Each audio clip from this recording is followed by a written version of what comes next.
Tak, zdravím vás všechny příznivce Pokémon Go. Právě nacházíme uprostřed Vinohrad a máme tady několik způsobů, jak chytit Pokémona.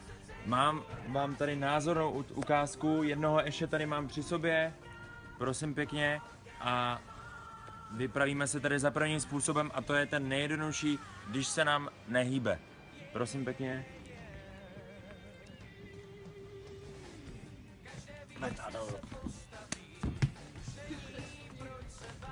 A druhý způsob máme trošku akčnější, to znamená, že Ash je připraven do útoku a budeme muset trošku zaimprovizovat.